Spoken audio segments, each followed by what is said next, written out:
आपने पिछले 10 साल में मेरा काम देखा है और अब मैं आपके पास आज आशीर्वाद मांगने के लिए आया हूं। तीसरे कार्यकाल के लिए आशीर्वाद मांगने आया हूं। विकसित भारत बनाने के लिए आशीर्वाद मांगने के लिए आया हूं। साथियों, एनडीए गठबंधन को कितनी बड़ी जीत मिलने जा रही है, इसका पता यहां इंडी गठबंधन के एक बड़े नेता की बातों से भी पता चलता है। वो जानते हैं कि इंडी गठबंधन का जो मुख्य दल है कांग्रेस, वो कांग्रेस इतनी बुरी तरह हार रही है, इतनी बुरी तरह हार रही है कि उनके लिए मान्य विपक्ष बनना भी मुश्किल है।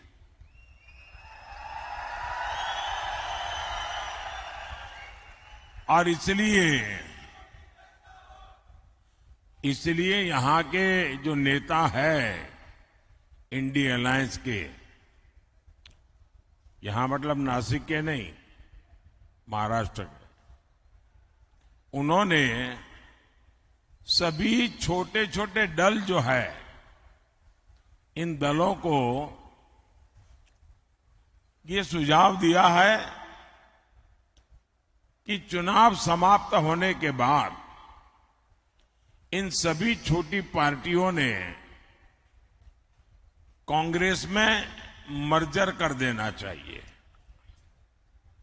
यानी अपने अपने शटर बंद कर देने चाहिए, क्योंकि उनको लगता है कि अगर ये सभी दुकानें उस दुकान में मिल जाएगी तो शायद इतना नंबर हो जाए ताकि वो मान्य विपक्ष बन जाए। ये हाल है इनका। साथियों, ये नकली शिवसेना,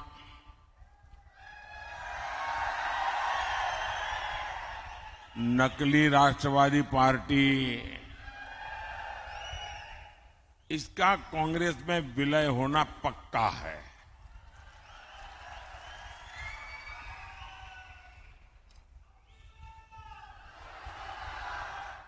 और जब ये नकली शिवसेना का कांग्रेस में विलय हो जाएगा, मुझे सबसे ज्यादा याद बाला साहब ठाकरे की आएगी,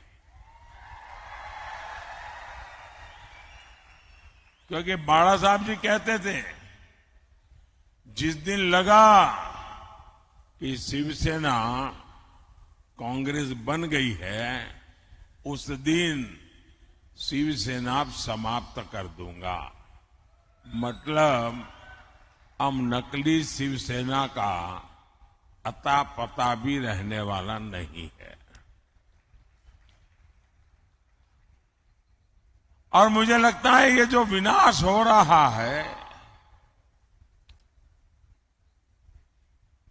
ये बाला साहब को सबसे ज्यादा दुखी करता होगा।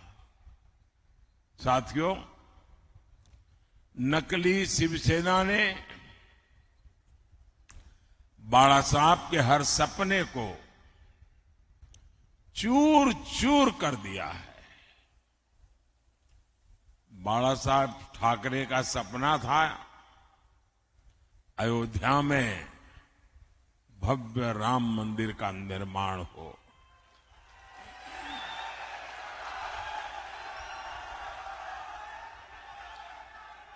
बाला साहब का सपना था जम्मू कश्मीर से आर्टिकल 370 खत्म हो।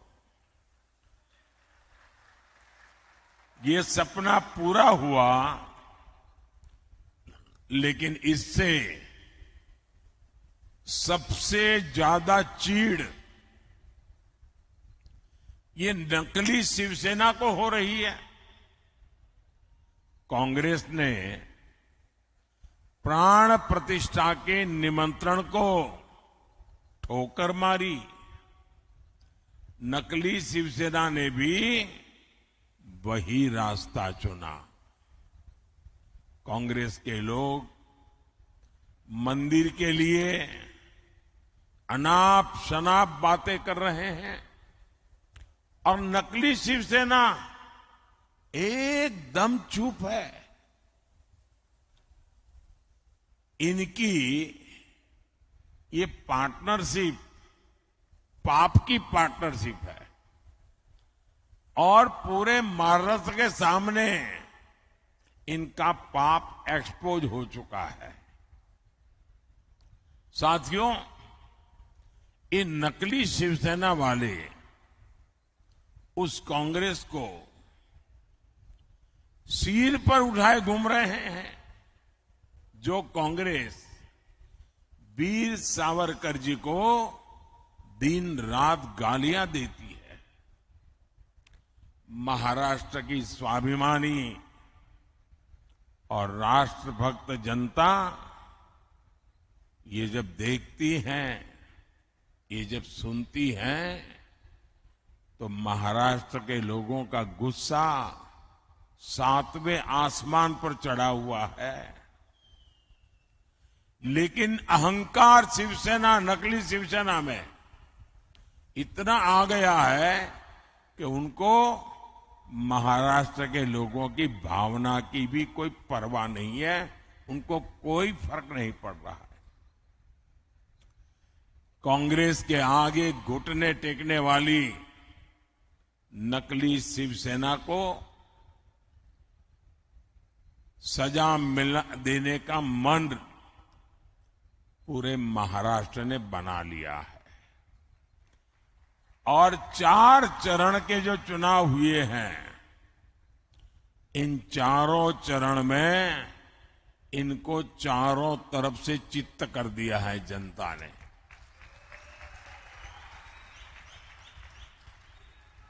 साथियों, आज मोदी गरीब को मुफ्त राशन दे रहा है। आज मोदी गरीब को पक्के घर दे रहा है। बिजली कनेक्शन, हर घर जल, उज्ज्वला का गैस कनेक्शन दे रहा है। हमने कभी भी न किसी का धर्म देखा है, न किसी का धर्म पूछा है।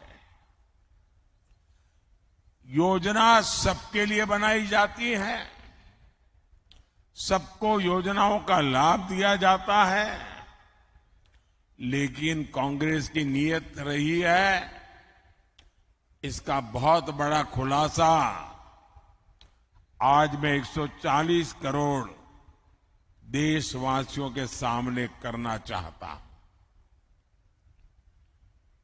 और भगवान राम की ये धरती है एक प्रकार से, तो मुझे लगता है कि ये गंभीर विषय यहां पर उठाना ज्यादा अच्छा होगा। साथियों, कांग्रेस की सोच है कि देश की सरकारें जितना बजट बनाती है उसका 15% सिर्फ और सिर्फ माइनॉरिटी पर खर्च हो, यानी धर्म के आधार पर बजट का भी बंटवारा, धर्म के आधार पर इन्होंने देश को बांटा और आज भी वो धर्म के आधार पर भांति भांति के बंटवारे करने में लगे हुए हैं। कई साल पहले कांग्रेस ने धर्म के आधार पर बजट के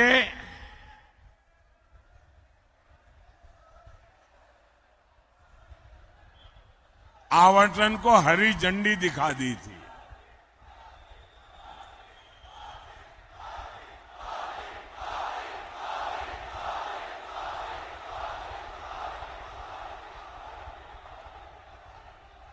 जय श्री राम, जय श्री राम। भारत माता की, भारत माता की। आप कल्पना कर सकते हैं कि बजट का इस प्रकार से टुकड़े करना ये कितना खतरनाक विचार है। और आप जानते हैं कांग्रेस के लिए माइनॉरिटी सिर्फ एक ही है, उसका अपना प्रिय वोट बैंक। मुझे याद है उस समय मैं सीएम था और जब ये बात कांग्रेस ने उठाई थी तो मैंने उसका मुख्यमंत्री रहते हुए पुरजोर विरोध किया था। कांग्रेस उस समय चाहती थी कि देश के सारे बजट का 15% सिर्फ मुसलमानों पर खर्च हो। तब भाजपा के जबरदस्त विरोध के बाद ये कामयाब नहीं हो पाए थे। लेकिन अब ये सारे पुराने एजेंडे की उसको लागू करने पर तुले हुए हैं। बाबा साहब आंबेडकर धर्म के आधार पर आरक्षण के खिलाफ थे, लेकिन कांग्रेस कह रही है कि एससी, एसटी, ओबीसी और गरीबों का आरक्षण छीनकर मुसलमानों को दे देगी। कांग्रेस आपकी संपत्ति को भी जब्त करके उसका हिस्सा अपने वोट बैंक को देने की तैयारी में है। लेकिन कांग्रेस और इंडी अगाड़ी वाले कान खोल करके सुन ले, मोदी धर्म के आधार पर न बजट बांटने देगा और न ही धर्म के आधार पर आरक्षण देगा।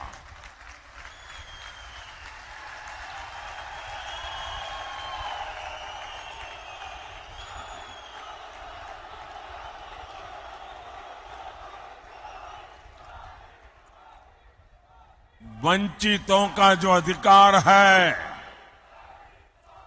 वंचितों का जो अधिकार है, मोदी उसका चौकीदार है।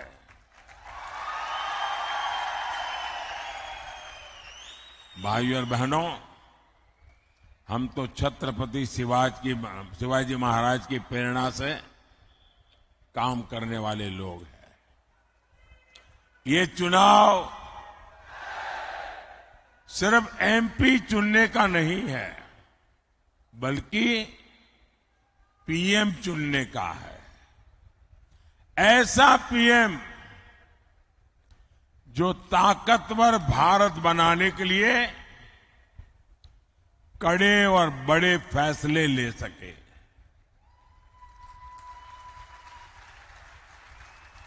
आप देखिए, कोरोना का इतना बड़ा संकट काल आया, भारत ने इसका डटकर मुकाबला किया, कोरोना को हराया। इसमें आरोग्य विभाग में हमारी बहन भारती पवार जी जो इस विभाग को देखती थी, उनका शांत और सेवा भाव बहुत काम आया। आज कोरोना के विरुद्ध भारत की लड़ाई की प्रशंसा पूरी दुनिया कर रही है। भारती जी के प्रयासों से यहां नासिक जिले के गांवों में करीब 600 आयुष्मान आरोग्य मंदिर बने हैं। यहां दर्जनों जन औषधि केंद्र खुले हैं। इन केंद्रों पर 80% डिस्काउंट पर दवाएं दी जा रही है। इतना ही नहीं, नासिक की 2 लाख से अधिक गर्भवती महिलाओं के खाते में 6-6 हजार रुपया भेजा गया है। सिकल सेल एनीमिया से मुक्ति हो या फिर बच्चों का टीकाकरण, सरकार ने गरीब कल्याण का प्रयास पूरी ईमानदारी से किया है।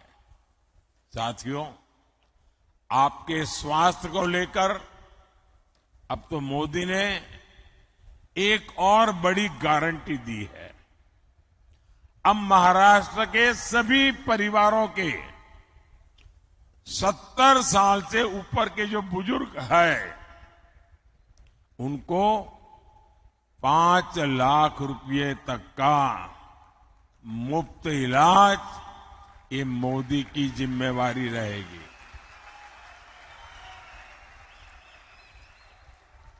और इससे जो कमाने वाले बेटे बेटी हैं, उन पर से बुजुर्गों की चिंता कम होगी और बच्चों के लिए कुछ ज्यादा खर्च कर पाएंगे। भाइयों और बहनों, मोदी का पूरा फोकस किसान, नौजवान, नारी शक्ति और गरीब के सशक्तिकरण पर है। शेतकारी समाज ने मोदी के 10 साल भी देखे हैं। इससे पहले कांग्रेस, राष्ट्रवादी के भी दशकों का राज देखा है। और तब कृषि मंत्री तो यही महाराष्ट्र के ही थे। लेकिन तब कांग्रेस और इंडिया अघाड़ी ने आपकी कोई चिंता नहीं की। आज पीएम किसान सम्मान निधि के 12,000 रुपये हर साल यहां हर किसान परिवार को मिलते हैं। यानी आने वाले 5 साल में कम से कम 60,000 रुपये हर किसान को मिलना तय है। पहले 1 पैसा भी मिलता था क्या? मैं मानता हूं मेरे किसान भाई बहन मोदी को कभी भी भूलेंगे नहीं। कांग्रेस के राज में किसानों के लिए झूठे पैकेज घोषित होते थे। कोई किसान बता दे, क्या आपको इन पैकेज में से 1 रुपया भी मिलता था?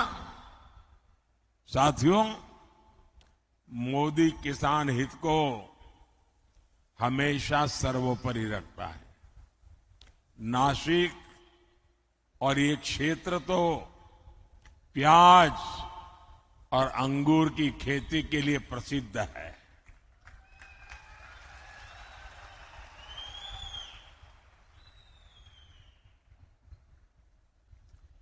ये हमारी सरकार है जिसने पहली बार प्याज का बफर बनाने की व्यवस्था शुरू की। पहले के सरकारों में ऐसी कोई व्यवस्था ही नहीं थी। हमने पिछले सीजन में 7 लाख मैट्रिक टन प्याज किसानों से खरीदा है। अब फिर सरकार 5 लाख मैट्रिक टन का बफर तैयार करने में जुटी हुई है। बीजेपी एनडीए सरकार के प्रयासों की वजह से 10 साल में प्याज का एक्सपोर्ट 35% बढ़ा है, 35% बढ़ा है। अभी 10 दिन पहले ही प्याज निर्यात पर लगे बैन को हटा दिया गया है। पिछले 10 दिनों में 22,000 मैट्रिक टन से ज्यादा प्याज का निर्यात हो चुका है। सरकार ऑपरेशन ग्रीन के जरिए प्याज के ट्रांसपोर्टेशन पर भी सब्सिडी दे रही है। अब इस मिशन को फिर से लागू किया जा रहा है। इसी तरह यहां जो क्लस्टर डेवलपमेंट प्लान बना है, उसका फायदा हमारे अंगूर के किसानों को होगा। साथियों, जन कल्याण की ऐसी ही गारंटियों को पूरा करने के लिए डिंडोरी से बहन भारती पवार जी और नासिक से शिवसेना के हमारे साथी हेमंत गोडसे जी को भारी मतों से विजयी बनाना है। और इसलिए मेरा आपसे आग्रह है कि मतदान ज्यादा से ज्यादा हो, संकल्प पुराने सारे रिकॉर्ड तोड़ने का हो,